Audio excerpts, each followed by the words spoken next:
श्री स्वामी समर्थ. जय जय स्वामी समर्थ. धोंड्याच्या महिन्यात शंकराची पूजा करताना ह्या गोष्टी टाळाव्यात. हर हर महादेव भक्तांनो, धोंड्याचा महिना सुरू झाला की प्रत्येक घरामध्ये भक्तीचं वातावरण तयार होतं. कुणी उपवास करतो, कुणी शिवलिंगावर पाणी अर्पण करतो, तर कुणी ओम नमः शिवायचा जप करत दिवसाची सुरुवात करतो. पण भक्तांनो, एक प्रश्न स्वतःला जरूर विचारा. आपण जी पूजा करतोय ती फक्त सवय म्हणून करतोय की मनापासून करतोय? आजचा माणूस मंदिरात तर नम्र दिसतो, पण बाहेर पडल्यावर त्याच्या मनात राग, अहंकार, मत्सर आणि कटुता भरलेली असते. मग अशी पूजा खरंच महादेवापर्यंत पोहोचते का? महादेव भोळे आहेत, पण ते फक्त हात जोडणं पाहत नाहीत, ते मन पाहतात. म्हणून धोंड्याच्या महिन्यात विशेषतः सोमवारी काही गोष्टी नक्की टाळाव्यात. सर्वात पहिली गोष्ट, राग आणि वाईट बोलणं टाळा. काही लोक सकाळी पूजा करतात आणि थोड्याच वेळात घरच्यांवर ओरडतात. भक्तांनो, ज्यांच्या शब्दांनी दुसऱ्यांचं मन दुखतं त्याची पूजा अपुरी राहते. महादेव शांततेचे प्रतीक आहेत, म्हणून या महिन्यात स्वतःला एक संकल्प द्या. मी कोणाला दुखवणार नाही. दुसरी गोष्ट, अहंकार टाळा. आज थोडा पैसा आला, थोडं नाव झालं की माणूस बदलतो, पण महादेवाच्या अंगावर भस्म आपल्याला एक गोष्ट शिकवतं, शेवटी सगळं इथेच राहणार. म्हणून जमिनीवर राहा, नम्र राहा. तिसरी गोष्ट, खोटं बोलणं आणि फसवणूक टाळा. महादेवांना स्वच्छ मन आवडतं. पूजा करून जर आपण व्यवहारात खोटं बोलत असू, लोकांना फसवत असू, तर भक्तीचा अर्थ अपुरा राहतो. चौथी गोष्ट, आई वडिलांचा अपमान करू नका. ज्या घरात मोठ्यांचा आदर नसतो तिथे पूजा असूनही समाधान राहत नाही. महादेवांना प्रसन्न करायचं असेल तर आधी घरातील वडीलधाऱ्यांचा सन्मान करा. पाचवी गोष्ट, फक्त दिखाव्याची पूजा करू नका. मोठे अभिषेक, मोठा खर्च, मोठी पोस्ट, पण मनात श्रद्धाच नाही. भक्तांनो, महादेवांना महाग वस्तूपेक्षा खरी भावना प्रिय असते. एक हृदयस्पर्शी कथेतून हे समजून घेऊया. पूजा, माणुसकी आणि जमिनीशी जोडलेलं आयुष्य. एका छोट्याशा गावामध्ये एक मुलगा राहत होता. घराची परिस्थिती फार चांगली नव्हती, पण महादेवावर त्याची खूप श्रद्धा होती. सोमवारी तो मंदिरात जायचा, शिवलिंगावर पाणी अर्पण करायचा, मनापासून ओम नमः शिवाय म्हणायचा. गावातले लोक म्हणायचे, इतकी पूजा करून काय फायदा, तुझं आयुष्य तर तसंच आहे. पण तो मुलगा फक्त हसायचा. तो म्हणायचा, महादेव मला फक्त वस्तू नाही, हिंमत देतात. एक दिवस त्या गावामध्ये मोठं संकट आलं. पावसामुळे अनेकांचं नुकसान झालं. लोक निराश झाले. काही लोकांनी एकमेकांना मदत करणंही बंद केलं. पण तो मुलगा वेगळा होता. सकाळी मंदिरात जाऊन पूजा करायचा आणि नंतर दिवसभर लोकांना मदत करायचा.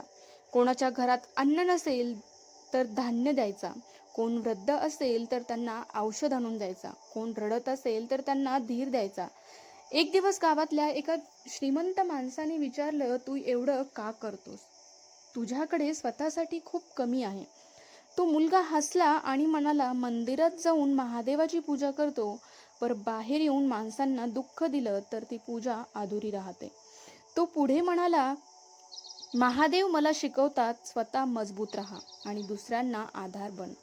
त्या श्रीमंत माणसाच्या डोळ्यात पाणी आलं, कारण त्याने आयुष्यभर पैसा कमवला होता, पण माणुसकी कमावली नव्हती. त्या दिवसापासून गावामध्ये बदल सुरू झाला. लोक एकमेकांना मदत करू लागले, भांडण कमी झाली, मोठ्यांचा आदर वाढला, गावात प्रेम वाढलं. आणि एक दिवस गावातली एका वृद्धाने त्या मुलाला विचारलं, बाळा, तुला हे सगळं कुणी शिकवलं? तो मुलगा हसायला लागला आणि आकाशाकडे पाहिलं आणि म्हणाला, महादेवाने. भक्तांनो, ही कथा फक्त कथा नाही, हा आजच्या युगासाठी मोठा संदेश आहे. फक्त पूजा करून उपयोग नाही, माणूस म्हणून मोठं व्हावं लागतं. आज अनेक लोक देवाकडे फक्त मागतात, मला पैसा दे, मला यश दे, माझी समस्या दूर कर. पण कधी स्वतःला विचारलंय का की स्वतःमध्ये काय बदल केला? राग कमी केला का? मोठ्यांचा आदर केलात का?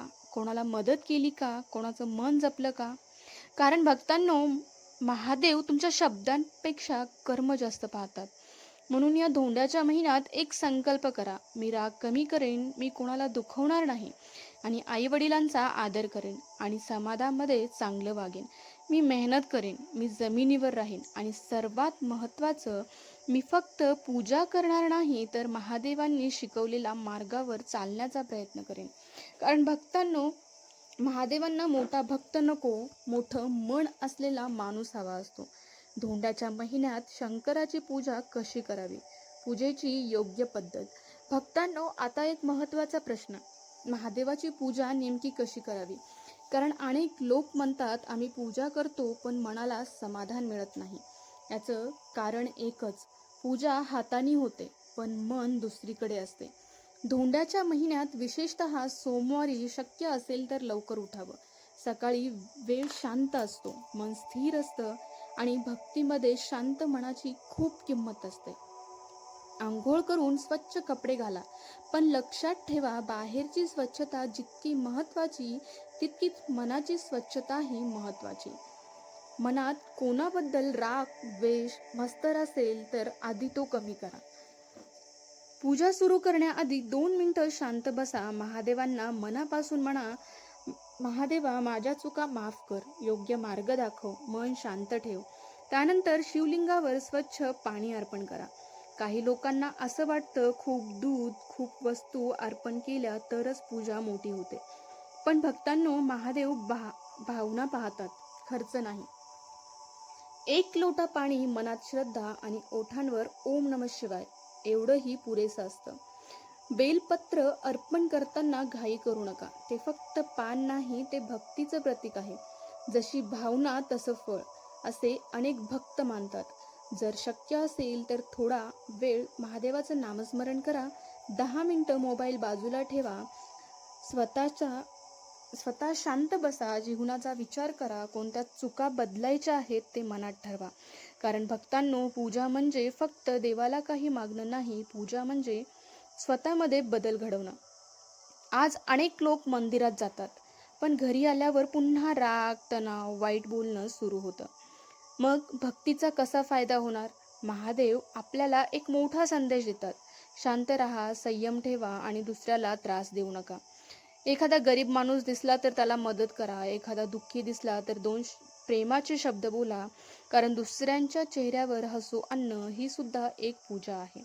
आणि हो, फक्त मंदिरातच भक्ती करू नका, समाजात वागताना तुमचं वागणंही महादेवाच्या भक्तासारखं दिसलं पाहिजे. ज्येष्ठांचं आदर करा, लहानांशी प्रेमाने बोला, कोणाची चेष्टा करू नका, स्वतःच्या यशाचा गर्व करू नका.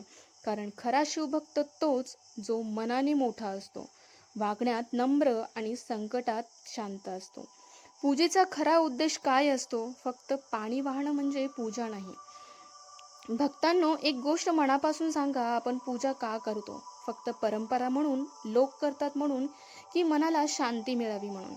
आज अनेक लोक रोज देवासमोर दिवा लावतात, अगरबत्ती लावतात, पाणी अर्पण करतात, पण तरीही मन अस्वस्थ असतं.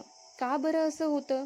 कारण भक्तांनो, पूजा फक्त हाताने होत असेल तर, मन बदलत नसेल तर पूजेचा खरा अर्थ अपुरा राहतो. महादेवाची पूजा म्हणजे फक्त शिवलिंगावर पाणी वाहणं नाही.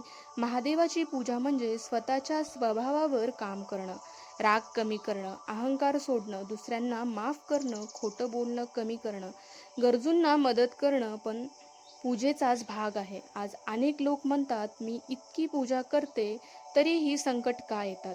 भक्तांनो, संकट येणं म्हणजे देवानं साथ सोडली असा अर्थ नसतो. कधी कधी संकट आपल्याला मजबूत बनवण्यासाठी येतात. महादेवांनी स्वतः विष पिलं, त्यांनी दुःखापासून पळ काढला नाही. याचा अर्थ काय? जीवनात संकट आलं की घाबरायचं नाही, मजबूत व्हायचं. म्हणून पूजेचा पहिला उद्देश मन मजबूत करणं, दुसरा उद्देश मन शांत करणं. आजच्या काळात माणूस सतत ताणतणावात आहे. मोबाईल, पैसा, स्पर्धा, लोक काय म्हणतील या सगळ्यात माणूस थकून गेला आहे. अशा वेळी महादेवाची पूजा म्हणजे मनाला विश्रांती देणं आहे, थोडा वेळ स्वतःसाठी काढणं आहे. तिसरा उद्देश माणूस म्हणून चांगलं बनणं. भक्तांनो, फक्त कपाळावर टिळा लावून कोणी चांगलं होत नाही. तुमच्या शब्दात प्रेम असलं पाहिजे, तुमच्या वागण्यात नम्रपणा असला पाहिजे, तुमच्या मनात दया असली पाहिजे. तेव्हा महादेव खऱ्या अर्थाने प्रसन्न होतात. एक गोष्ट कायम लक्षात ठेवा, महादेव तुम्हाला तुमचा पैसा नको, तुमचं खरं मन हवं. तुम्ही गरीब असाल तरी चालेल, तुमच्याकडे कमी वेळ असेल तरी चालेल, पण मनात श्रद्धा खरी हवी. कधी कधी एखादा माणूस 2 मिनिट मनापासून प्रार्थना करतो आणि दुसरा 2 तास पूजा करतो, पण मन दुसरीकडे असतं. महादेव कोणावर जास्त प्रसन्न होतील? ज्याच्या मनात प्रामाणिकपणा आहे त्याच्यावर. म्हणून भक्तांनो, भक्त पूजेमध्ये अडकू नका, जीवनामध्ये बदल घडवा. घरात प्रेम वाढवा, लोकांशी गोड बोला, मोठ्यांचा आदर करा, कोणाचं मन दुखवू नका, कारण तुमचं वागणंच तुमची सर्वात मोठी पूजा असते.